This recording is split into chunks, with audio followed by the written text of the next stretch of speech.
Next, Sijia is part of the Nokia team. Okay.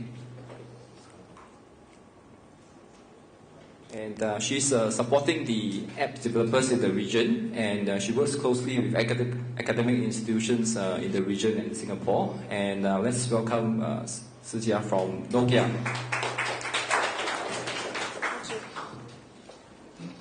Okay, thank you. So good afternoon. My name is Sijia, and I am working in Nokia. I come from the team that supports developers, similar to Chun Seong. Yeah, so our role in our team in the Nokia office, we support Singapore, Malaysia, and Indonesia. And my role is specific to academic institutions where I go out and I encourage students to develop on Nokia platforms. Just quickly, I just want to run through some of the strategies of the Nokia. As we all know, the main goal is to connect people. Early last year, we announced a collaboration with Microsoft. So moving ahead, our smartphone strategy is with Lumia devices. Just a few days ago, we announced the Asha range, where we can connect you as the developers to the billions, because this Asha range is for our emerging markets. Also, we are heading towards disruptive technologies such as the Nokia 808 PureView, which has a 41 megapixel camera on it. So looking forward, we are looking for more disruptive technologies such as that in the future. So just, actually that's all. So quickly, what we are looking for from all of you here are devices, applications actually, that have the ability to allow devices to talk to each other. So we have, in present day, we have so many different kinds of devices, right? From tablets to computers to directories that, like touchscreen directories, and then, of course, our smartphones. What we are looking for are cloud-based services to host these kind of applications that can communicate with each other, okay? As well as context-aware mechanisms such as NFC or QR code or location services that act as triggers to initiate content transfers. And finally, quick and seamless content transfer by syncing data through the cloud. So just 3 points here. Some examples that we came up with between me and my colleagues. So perhaps an enhanced information at bus stops. So what can happen is, you always have your phone with you, right? So when you walk close to the bus stop, instead of having to look at the directory or the list at the bus terminal, what can happen is it should be able to automatically trigger that your phone is near the bus stop and give you the data on your phone direct. This is something that we hope to see in future.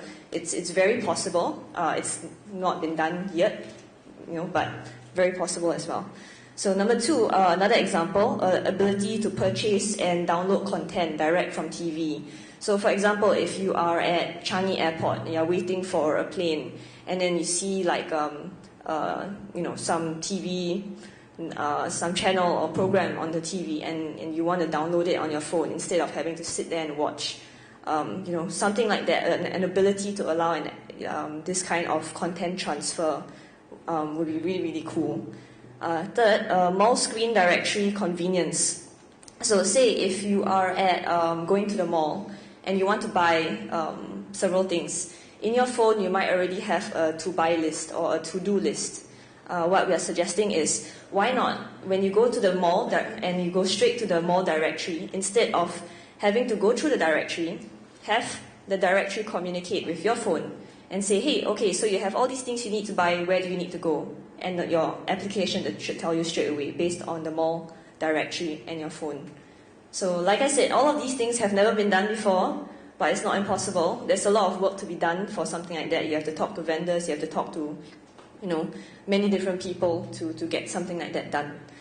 Finally, another scenario we have would be shopping cart capability at grocery stores. Something like that, maybe if you have like a list of to-buy lists. No, sorry, this is not the right example. Okay, so if let's say you go to the grocery store and there are different NFC tagged items, right? That you would like to buy at the grocery store. What we are suggesting is that if you can just go straight and tap all those things that you want to buy and have that list straight away on your phone, how cool would that be? You go straight to the checkout counter and you just need to tap your phone and your whole list is there. You can pay and you're done. So these are just a few examples that we can think of where you have devices that can talk to each other. This is like forward thinking, because in future you'll probably see applications like that. Hopefully you guys will be one of the first to do it. Okay, so moving on, some of our offerings. We have free Windows Phone training, one-to-one technical consultation, loaner devices, development devices, similar, but we don't loan it for indefinite times. There's like a stipulated time, but up for discussion. And most importantly, our offering that we have that is our key strength in Nokia is our marketing and ad merchandising.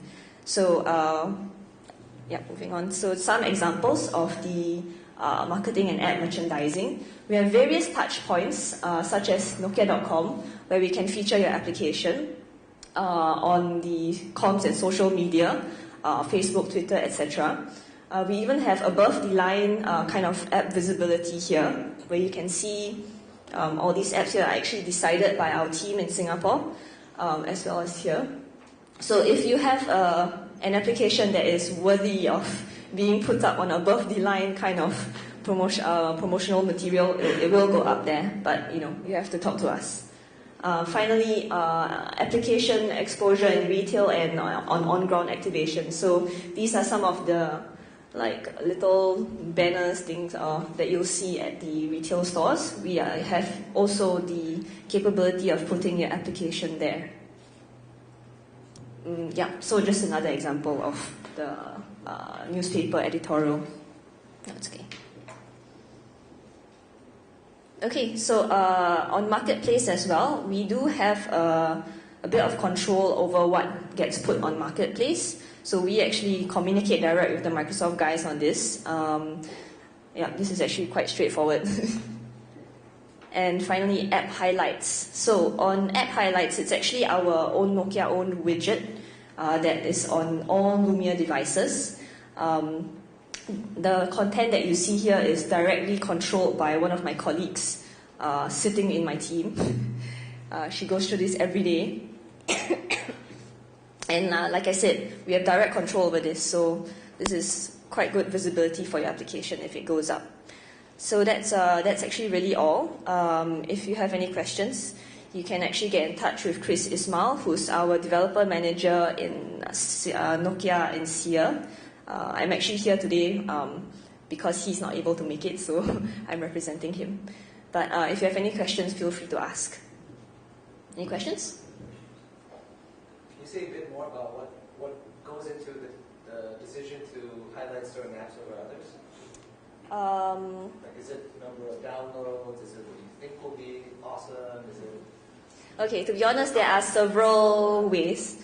One would be how commercial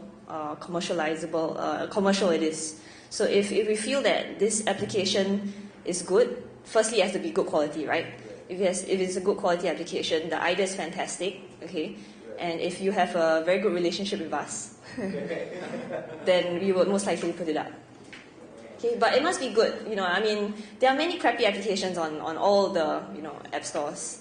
We are all aware of that, right? But your application must be a complete application, well executed, well designed, and it must be a good idea that we believe that people will want. It doesn't necessarily have to do anything with Nokia itself? No, of course not. We're providing a service to our customers as well. Yeah. So what kind of food does your colleague like? I don't know. You have to email him, Chris Ismail. Any more questions? Okay, no more. Then thank you very much. Thanks, Sujia. Okay.